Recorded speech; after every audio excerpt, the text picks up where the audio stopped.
नमस्कार। दैनिक जागरण के इस इंस्टाग्राम लाइव में आपका बहुत बहुत स्वागत है। आज के इस इंस्टाग्राम लाइव में हम लोग डिस्कस करने वाले हैं T20 वर्ल्ड कप की जो इंडियन टीम कल फाइनल हुई है, जो स्क्वाड अनाउंस हुआ है कल, उसके बारे में हम लोग डिस्कस करेंगे। मेरे साथ में हमारे क्रिकेट एडिटर विप्लव बहुत जल्दी जुड़ेंगे। तो मैं और विप्लव डिस्कस करेंगे कि कैसी है टीम, क्या सही रहा, क्या चीज़ें नहीं। और ये विप्लव की रिक्वेस्ट आ गई है, मैं एक बार ऐड कर लेता हूँ विप्लव को।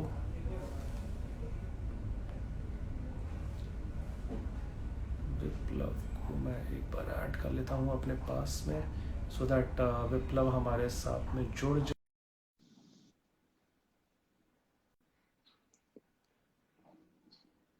मैंने रिक्वेस्ट भेजी है विप्लव को। लेट्स सी विप्लव ज्वाइन करते हैं। हाय वरुण। हाय। हाय विप्लव, हाय। तो फाइनली काफी समय से जिस चीज का हम लोग वेट कर रहे थे, जो T20 स्क्वाड का अनाउंसमेंट था टीम इंडिया का, उसको लेके फाइनली कल न्यूज आउट हो गई थी। कल आपने सभी ने हमारी वेबसाइट जागरण.com पे ये न्यूज का कवरेज पढ़ा होगा। तो आज विप्लव और मैं फाइनली आपसे डिस्कस करने आए हैं कि कैसी है ये टीम। और जो सबसे बड़ी न्यूज है, जो मैं बड़ा एक्साइटेड हूँ उस न्यूज को लेके, वो है महेंद्र सिंह धोनी की वापसी कह सकते हैं। और उसके साथ में ये भी कह सकते हैं कि एक नए रोल में वो नजर आएंगे। तो he will be part of the team but not at the pitch, of the pitch. Yes, बिल्कुल वरुण, जो सबसे अच्छी जो खबर है अगर मैं बताऊं तो मैं पर्सनली वेट कर रहा था। हम काफी स्पेकुलेशन लगा रहे थे कि कौन टीम में हो सकता है, नहीं हो सकता। जितने भी एक्सपीरियंस हमने अब तक गेन किए हैं क्रिकेट को कवर करते हुए, बट जी ये एक बाउंसर था जो कह सकते हैं शायद वो कहीं ना कहीं टीम मैनेजमेंट के दिमाग में चल रहा था। बीसीसीआई ने ये सबसे बड़ा अच्छा फैसला किया है, मैं कहना चाहूंगा, क्योंकि जिस तरीके से एक्सपीरियंस महेंद्र सिंह धोनी के पास है, वो अब तक जितने भी टूर्नामेंट हुए हैं 2007 से लेकर 2016 तक वो टीम के साथ रहे एज अ कैप्टन। पहला मौका होता जब वो इसको मिस करते, लेकिन अब वो एक्सपीरियंस भी हमारे साथ होगा। वो मैदान पे बिल्कुल। भले ही नजर नहीं आएंगे, लेकिन जो मैदान पर रणनीति है वो धोनी की ही होगी फिर से एक बार हमें। और हम उम्मीद लगा सकते हैं कि जिस तरीके से धोनी को क्रिकेट की समझ है, वो एक एक सेकंड को जिस तरीके से पढ़ते हैं, और जो कह सकते हैं एक उनका मूव होता है, वो हमेशा प्रोएक्टिव कैप्टन माने जाते हैं। तो इसका विराट कोहली को काफी फायदा मिलने वाला है। और इस बार जो टीम है उसको धोनी की कमी जो है वो कहीं ना कहीं कही जा रही थी कि शायद खल सकती है। तो एक मास्टर स्ट्रोक जो बीसीसीआई की तरफ से चला गया है, अब कह सकते हैं कि जी वो कमी जो है हमारी वो पूरी हो गई है। जी जी। काफी सारे लोग जुड़ रहे हैं हमारे साथ में इस कॉन्वर्सेशन में। आप सभी का बहुत बहुत स्वागत है। काफी सारे लोग हाय बोल रहे हैं, नमस्ते। मैं आपका होस्ट वरुण शर्मा, और आपके क्वेश्चन जो भी हो आप हमारे साथ जुड़े। प्रकाश, सुरजन, आकांक्षा, रोहित, मेघा, काफी सारे लोग हमारे साथ में जुड़े हुए हैं। और आपके जो भी सवाल हो वो आप मेरे से और विप्लव के साथ में आप शेयर कर सकते हैं। हम कोशिश करेंगे उन सभी जवाबों को लेने के लिए। हम डिस्कस कर रहे हैं जो कल T20 स्क्वाड अनाउंस हुआ है टीम इंडिया का, उसके अराउंड। तो कप्तान के रूप में विराट कोहली, उप कप्तान रोहित शर्मा। तो उसके अलावा जो टीम सेलेक्ट हुई है विप्लव, उसमें आपको कप्तान और मैनेजर का कितना पॉइंट ऑफ व्यू लग रहा है कि मतलब क्या लग रहा है आपको कि कितना उसमें उनका से रहा होगा जो फाइनल स्क्वाड सेलेक्ट होके आया है। जी वरुण, बिल्कुल। अगर हम टीम को देखते हैं, जिस तरीके की टीम का सिलेक्शन किया गया है, मुझे पर्सनली अगर मेरे ओपिनियन को जानना चाहा जाए तो मैं कहूंगा कि मुझे यहाँ पे कोच रवि शास्त्री और विराट कोहली जो है उनसे कहीं ज्यादा ये जो चीफ सेलेक्टर है चेतन शर्मा, उनकी टीम नजर आ रही है। क्योंकि उन्होंने according to situation, according to condition देखने के बाद जो है वो टीम सिलेक्शन किया है। क्योंकि अगर अगर विराट कोहली की टीम के हिसाब से उनके उनके जो परसेप्शन है उनको देखा जाए तो शायद युजवेंद्र चहल टीम में हो सकते थे। लेकिन चेतन शर्मा जो है, उनकी सोच, उनके टीम की सोच ये थी कि Axar Patel as a batting allrounder Chahal से ज्यादा इफेक्टिव है, और स्पिन में भी वो कमोवेश जो चहल दे सकते हैं टीम को, शायद वो दे सकते हैं। और कमोवेश वही हैंडी उनका भी स्टाइल है। तो ऐसे बहुत सारे मूव हमें देखने को मिले। चाहे आप हम अश्विन की बात करें, अगर टेस्ट क्रिकेट में अश्विन को मौके नहीं मिल रहे हैं, तो T20 जो कि पिछले 4 साल पहले उन्होंने खेला है, 4 साल से वो T20 टीम से बाहर चल रहे हैं। रवि शास्त्री और विराट कोहली कह चुके हैं इससे पहले भी कि अब हमें आगे बढ़ने की जरूरत है, हमें नए जो है खिलाड़ी है उनको देखने की जरूरत है। लेकिन एक्सपीरियंस जो है, जैसे यूएई की हार्ड पिच होती है, रफ पिच होती है, वहां पे जो है ड्राई कंडीशन होते हैं, तो वहां पे स्पिनर्स को काफी मदद मिल सकता है। और अश्विन एक ऐसे खिलाड़ी हैं, ऐसे गेंदबाज है जिनको हर तरीके की कंडीशन में गेंदबाजी करने का अनुभव है। तो इस चीज को देखते हुए अगर आप देखें जिस तरीके से टीम सेलेक्ट की गई है, क्योंकि दीपक चाहर जो मेन स्ट्रीम बॉलर हुआ करते थे अब तक भारत के T20 में, उनके नाम T20 में सबसे बेस्ट बॉलिंग का जो फिगर है वो भी है। इसके बाद भी वर्ल्ड रिकॉर्ड होने के बाद भी उन्हें रिजर्व में रखा गया है। तो कहीं ना कहीं ये जो पूरी की पूरी हमें टीम दिख रही है, यह बिल्कुल अच्छी तरीके से हम कह सकते हैं कि ये जो टीम है ये चयनकर्ता की अपनी खुद की जो एक एक्सपीरियंस है, जो जो उनको जिम्मेदारी की है, जो उन्हें लगता है कि हाँ हमें हमारे एक्सपीरियंस के हिसाब से हमें जो टीम चुननी है वो होनी चाहिए, तो उन्होंने एक अच्छी टीम चुनी है, एक सही टीम चुनी है।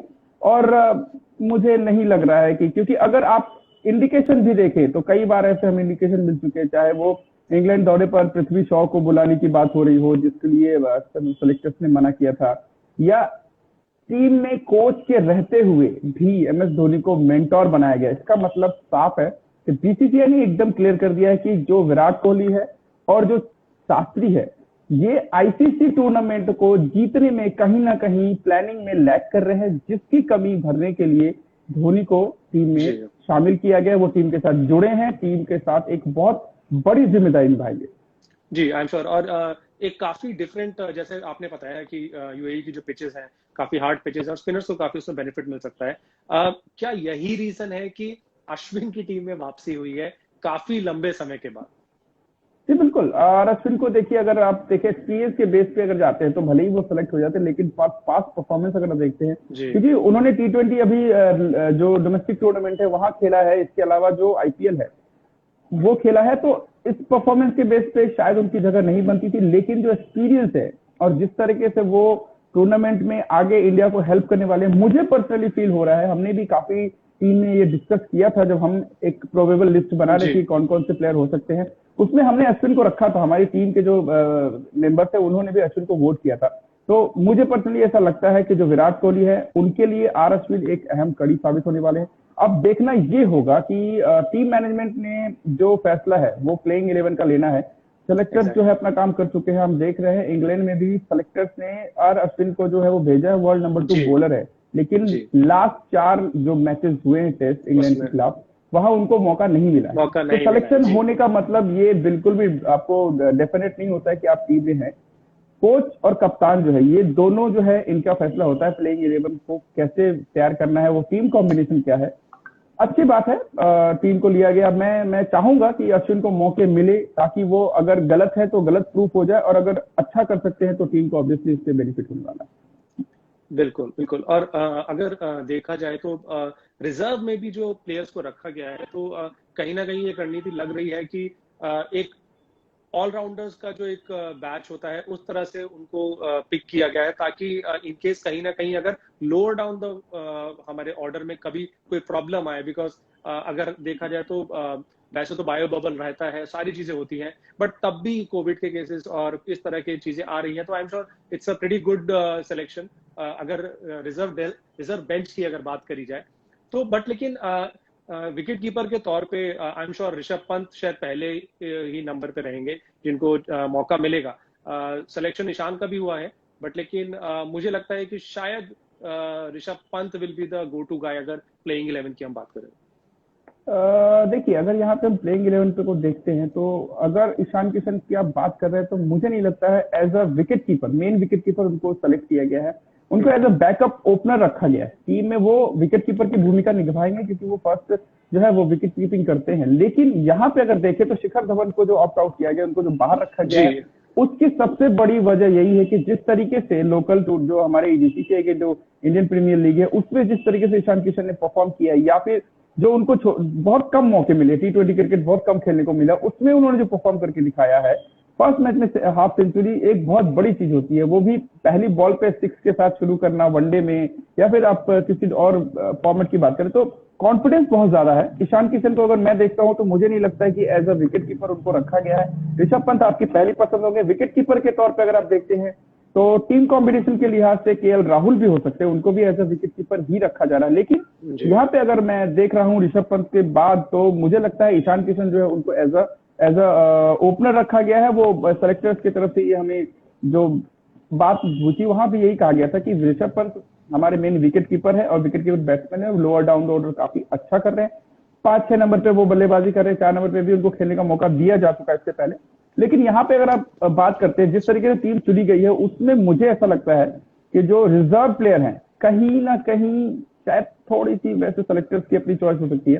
दीपक चाहर को मुझे लग रहा है कि शायद 15 में होना चाहिए था, और शायद अक्षर पटेल की जगह मुझे लगता है शार्दुल ठाकुर को होना चाहिए। बाकी ये टीम कॉम्बिनेशन अच्छी है, क्योंकि एक जो आपको स्पिन का जो ऑप्शन है वो आपके पास काफी मौजूद है। आप रविंद्र जडेजा को ऑब्वियसली प्लेइंग 11 में रख रहे हैं, तो अगर आप रविंद्र जडेजा के साथ प्लेइंग 11 में जाएंगे तो फिर वहां पे अक्षर पटेल के साथ भी जाने का मतलब ये है कि आप रिस्क भी ले रहे हैं। आप चल भी सकते हैं, लेकिन बात यही है कि मुझे लगता है अभी जिस फॉर्म में शार्दुल ठाकुर चल रहे हैं शायद उनको 15 में होना चाहिए था। लेकिन ये टीम बहुत अच्छी है, काफी बेस्ट पिक मैं कहूंगा, क्योंकि जिस तरीके से हमारे रिजर्व में भी अगर प्लेयर्स को देखें तो दीपक चाहर है, शार्दुल ठाकुर, इनको रिजर्व में रखा गया है। और एक जो अच्छी चीज है वो मैं बता दूं कि जो प्रॉब्लम हमें मार्च में आईपीएल जो फर्स्ट स्टेज हुआ था उसमें जो प्रॉब्लम हुई थी वो प्रॉब्लम इस बार ना हो, इसके लिए बीसीसीआई ने स्पेशल अरेंजमेंट किए। जो इस बार आईपीएल का सेकंड फेज हो रहा है, बायो बबल में ही आपको मेडिकल टीम होगी, तो किसी तरीके की कोई प्रॉब्लम अगर होती है तो प्लेयर्स को अब बायो बबल के बाहर नहीं जाना होगा, जिसकी वजह से लास्ट टाइम जो है टीम बबल में कोरोना जो केसेस आए थे, तो वो एक जो है वो प्रॉब्लम अब नहीं होनी चाहिए। कुछ बहुत मेजर होगा तो उसके लिए शायद बायो बबल से बाहर निकलना पड़े। अदरवाइज मुझे अब जिस तरीके का अरेंजमेंट है वो काफी ठोस है, काफी पुख्ता है। और सबसे अच्छी बात यह है कि जिस तरीके से पिछली चीजों को देखा गया है उससे जो सबक ली गई है वो यहाँ पर अच्छा है। और टीम बबल में अगर आपके पास मेडिकल स्टाफ होते हैं तो आपको चिंता करने की जरूरत नहीं होती है। और तो है, और आईपीएल जो है उसको ध्यान में रखते ही जो है ये टीम सेलेक्ट की गई है, क्योंकि जो खिलाड़ी अभी खेल रहे हैं उनके परफॉर्मेंस को देखा जाएगा। हो सकता है किसी को इंजरी हो सकती है, किसी को निगल हो सकती है। इनका उपाय ये है कि बीसीसीआई की तरफ से अगर चाहे तो आईसीसी ने मेन रखा है कि आप लास्ट जो है एक हफ्ते पहले, यानी कि 17 अक्टूबर को टूर्नामेंट शुरू हो रहा है, आप 10 अक्टूबर तक जो अपनी टीम है उसमें फेरबदल कर सकते हैं। मतलब आप 15 में अगर चाहें या रिजर्व में चाहें तो आप जो प्लेयर्स हैं आपके अगर चोटिल हो गए या किसी तरीके से कोई प्रॉब्लम आ रही है तो आप उनको रिप्लेस कर सकते हैं। जी विप्लव, काफी सारे लोग शिखर धवन को लेके पूछ रहे हैं और मेरा भी अगला सवाल शिखर धवन के ऊपर ही है कि काफी बेहतरीन बल्लेबाजी देखने को मिली है शिखर धवन के से एज एन ओपनर।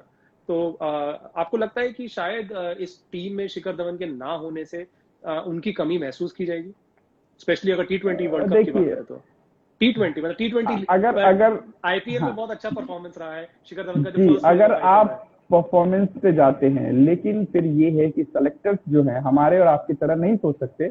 उनको एक लिमिटेड नंबर ऑफ पीपल को ही, प्लेयर्स को ही सेलेक्ट करना होता है। 15 टीम में अगर आप खुद चॉइस करें तो मुझे नहीं लगता किसी भी तरीके से शिखर धवन की जगह बन रही थी, क्योंकि विराट कोहली ने पहले ही साफ कर दिया है कि वो रोहित शर्मा के साथ ओपनिंग करेंगे।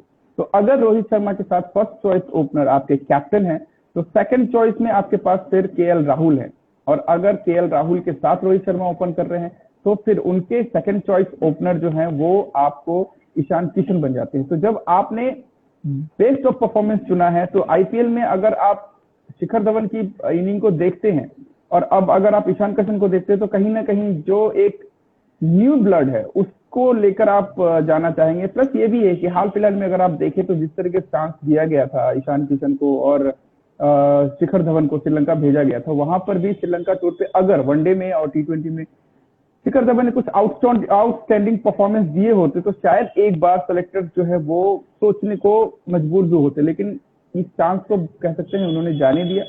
खामियाजा भुगतना पड़ रहा है, क्योंकि ये पहले से ही बात चल रही थी कि अब जिस तरीके से T20 टीम से उनको बाहर पहले ही किया जा चुका था, वनडे में वो सिर्फ खेल रहे हैं। अगर वो स्क्वाड में होते थे फिर भी उनको प्लेइंग 11 में जगह नहीं मिल रही थी। इंडिकेशन बिल्कुल क्लियर थे कि अब आप इमोशन के बेसिस पे कभी भी टीम सेलेक्ट नहीं करते हैं। पास्ट परफॉर्मेंस अच्छे होते हैं, लेकिन जो कंसिस्टेंसी है उसको भी देखना होता है। अगर एक प्लेयर ने मान लीजिए आपके पिछले एक साल में अच्छा किया, लेकिन कुछ एक मैच लाइक अगर 5-6 मैचेस खराब चले गए तो भी आप, क्योंकि क्लिक करने के लिए हो सकता है, आप कहते हैं कि जो क्लास होता है वो परमानेंट होता है, फॉर्म जो है वो टेम्पोररी है, ठीक है। लेकिन मुझे ऐसा लगता है कि शिखर धवन की जगह इस टीम में नहीं बन रही थी। स्पेशली क्योंकि उनका जो रोल है वो ओपनर का है। एज अ ओपनर आप टीम में कितने लोगों को चुनने वाले हैं? अगर आप किसी एक्स्ट्रा को ले रहे हैं तो फिर एक किसी न किसी प्लेयर को बाहर करना पड़ेगा।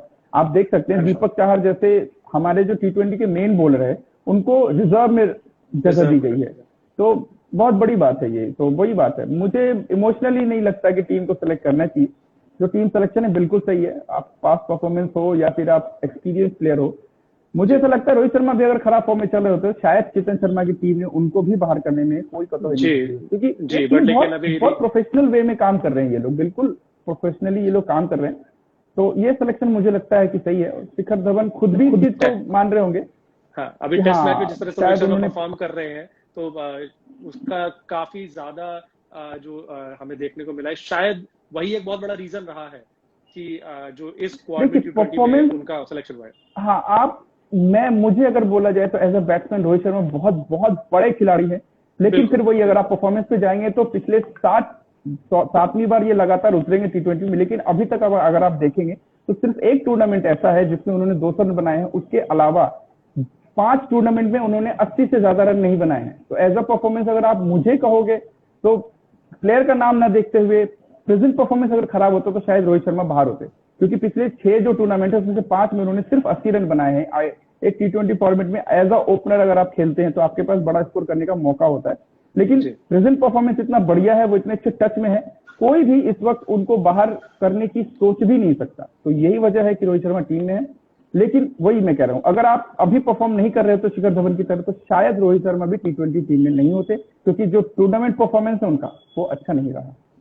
जी जी विप्लव, काफी डिटेल में बातें हुई है, बट लेकिन एक चीज मैं जरूर पूछना चाहूंगा, मिडिल ऑर्डर जो है पहले के कंपैरिजन में इस बार कैसा रख रहा है, और जो बॉलिंग अटैक है स्पेशली जो पेसर्स की अगर मैं बात करूं तो उस पर आपकी क्या राय है? देखिए टीम इंडिया का जो मुझे ओवरऑल जो कॉम्बिनेशन है वो सही दिख रहा है, क्योंकि अगर आप मिडिल ऑर्डर में भी जाते हैं तो जो परफॉर्मेंस चल रही है, अच्छी परफॉर्मेंस, सूर्य कुमार यादव को टीम में रखा गया है। उसके अलावा विराट कोहली है, अगर वो लोअर डाउन ऑर्डर खेलते हैं। ऋषभ पंत बढ़िया T20 प्लेयर है। तो मिडिल ऑर्डर के हिसाब से अगर आप देखते हैं तो हार्दिक पांड्या वहां पर आपके होंगे ऑब्वियसली, तो ये रविंद्र जडेजा टीम में होंगे। तो एज अ बैटिंग और एज अ बॉलिंग दोनों ही मुझे कॉम्बिनेशन अच्छी दिख रही है। तो अगर फास्ट बॉलर की आप बात करते हो, जसप्रीत बुमराह टीम में है, मोहम्मद शमी भी टीम में है, और भुवनेश्वर कुमार जो है वो भी चोट के बाद अब अच्छी लय में दिख रहे हैं। तो उन्होंने विकेट भले ही हासिल ना किया हो, लेकिन जो इकोनॉमिकल उनका परफॉर्मेंस होता है, क्योंकि T20 क्रिकेट में आपके लिए सबसे इंपॉर्टेंट यही है कि आप रन ना दें।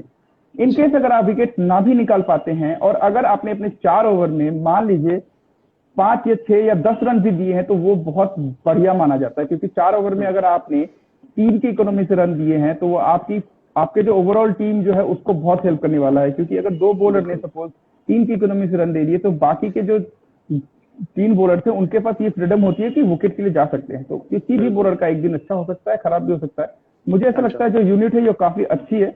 जसप्रीत बुमराह बेहतरीन गेंदबाज है, हम उनको देख चुके हैं, अभी भी देख रहे हैं, वर्ल्ड के नंबर 9 टेस्ट में है, T20 में उनकी रैंकिंग बहुत अच्छी है। तो एज अ टीम मुझे लग रहा है फास्ट बॉलिंग यूनिट भी काफी अच्छी है, क्योंकि ड्राई पिच है, मैंने पहले भी बोला, जो कंडीशन है वो थोड़े अलग होते हैं, तो उसको ध्यान में रखते हुए स्पिनर्स को ज्यादा टीम में शामिल किया गया। लेकिन वो भी जो है वो बॉलिंग ऑलराउंडर ही है। अश्विन भी आपको बैटिंग करके दे सकते हैं, जडेजा बैटिंग करते हैं, बढ़िया T20 बैट्समैन है। अक्षर पटेल जो है वो फुल बैटिंग ऑलराउंडर ही है, आपके लिए हार्ड हिटिंग भी कर सकते हैं, लोअर डाउन ऑर्डर अगर आपको जरूरत पड़ती है, उस तरीके के सिचुएशन में टीम इंडिया पड़ जाती है। तो गेंदबाजी, बल्लेबाजी, मुझे ऐसा लग रहा है कि ये टीम काफी अच्छी है। सबसे बड़ी बात जो है, जो मास्टरमाइंड है वो यहाँ पर MS धोनी का होगा। तो किस प्लेयर को किस समय कैसे बैटिंग कराना है, कितने मौके देने हैं, ये सारी चीजें MS धोनी बहुत अच्छे से जानते हैं, और ये इसको काफी अच्छे से मुझे लग रहा है हैंडल करेंगे, क्योंकि जितने भी टीम के खिलाड़ी हैं ऐसा कोई भी नहीं है जो उनकी बात को काट सकता है। और वो सही सलाह जो होता है, कई बार क्या होता है, आप सलाह तो दे सकते हैं लेकिन सामने वाले को उसको मानने के लिए बाध्य नहीं कर सकते। लेकिन MS धोनी एक ऐसा कैरेक्टर है जो किसी खिलाड़ी को जोर जबरदस्ती कह सकता है कि मैंने अगर ये कह दिया है तो आपको ये करना है। और मुझे ऐसा नहीं लगता कि विराट कोहली हो या फिर for that matter Ravi Shastri भी हो, वो भी उनके कहे हुए किसी चीज को टालेंगे या किसी एक्सपेरिमेंट को करने से हिचकेंगे। बिल्कुल बिल्कुल। काफी ऑप्टिमिस्टिक लग रहा है विप्लव आपका इस टीम को लेके। अगर मैं ओवरऑल रेटिंग मानूं तो काफी ऑप्टिमिस्टिक हो आप। तो क्या लगता है कि टॉप 4 जो होते हैं बिफोर फाइनल्स, आपको लगता है कि इंडिया अपनी जगह बना पाएगी? देखिए, मैं बहुत होपफुल हूँ क्योंकि मुझे जो टीम कॉम्बिनेशन दिख रही है बहुत अच्छी दिख रही है, और प्लेइंग 11 भी मुझे लग रहा है कुछ उसी तरीके से चुना जाएगा। 1 या 2 मैच में आपको चीजें साफ हो जाएगी। हालांकि नॉकआउट होता है लगभग जो ये टूर्नामेंट है, बहुत कम चांसेस मिलते हैं, लेकिन फिर भी जो मुझे लग रहा है कि टीम को आसानी से सेमीफाइनल तक पहुंचना है। उसके बाद तो नॉकआउट परफॉर्मेंस अगर आप देंगे, फिर सेमीफाइनल के बाद आपको फाइनल खेलना होगा, एक ही मैच बचेगा, लेकिन क्वार्टर फाइनल सेमीफाइनल तक तो टीम को जाना ही चाहिए डेफिनेटली। मुझे नहीं लग रहा है कोई उलटफेर होने वाला है। हाँ, इस बार जो कड़ी टक्कर मिल सकती है, मुझे ऐसा लगता है कि वेस्टइंडीज की एक ऐसी टीम है जो पूरे एक्सपीरियंस खिलाड़ियों से भरी है, और सारे जो प्लेयर है वो अच्छे फॉर्म में है। और वेस्टइंडीज की टीम एक ऐसी है जिसके प्लेयर्स दुनिया भर में घूम घूम कर T20 क्रिकेट खेलते हैं, तो उनसे ज्यादा T20 एक्सपीरियंस इस वक्त किसी भी टीम के पास नहीं है। प्लस अगर हम अभी देखें रीसेंट परफॉर्मेंस, तो मुझे ऐसा लगता है कि बांग्लादेश की टीम ने, भले ही ऑस्ट्रेलिया और न्यूजीलैंड की टीम हल्की रही होगी, लेकिन जो सबसे बड़ी बात है कि इंटरनेशनल क्रिकेट में T20 फॉर्मेट में आज से पहले कभी बांग्लादेश ने ऑस्ट्रेलिया और न्यूजीलैंड से एक भी मैच नहीं जीता था। और आज ये है कि बैक टू बैक दोनों टीमों को उन्होंने T20 सीरीज में हराया है, ये उनके लिए हिस्टोरिक विन है। तो जो कंडीशन है वो बांग्लादेश इंडिया, मतलब एशियन कंडीशन ऑलमोस्ट सेम होता है, तो यूएई का कंडीशन मुझे लगता है कि बांग्लादेश की टीम को रास आना चाहिए।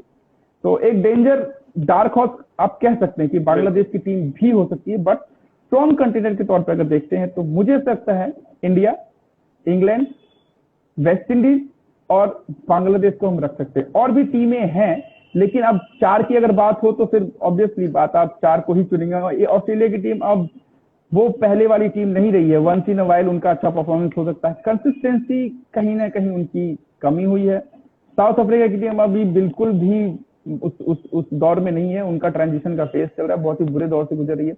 इसके अलावा काफी टीमें हैं, लेकिन वही है टॉप 4 के लिए अगर मुझे पूछा जाए, मुझे ऐसा लगता है एशियन कंडीशन के हिसाब से इंडिया की टीम होनी चाहिए, बांग्लादेश की टीम होनी चाहिए, और अगर आप बाहर की 2 टीमों को पूछते हैं तो इंग्लैंड की टीम बहुत ही खतरनाक है। उसके अलावा मुझे लग रहा है कि वेस्ट इंडीज की टीम भी टॉप 4 में होगी। जी, थैंक यू सो मच विप्लव, हमारे साथ में लाइव जुड़ने के लिए और ये सारी इन्फॉर्मेशन हमारे साथ में शेयर करने के लिए।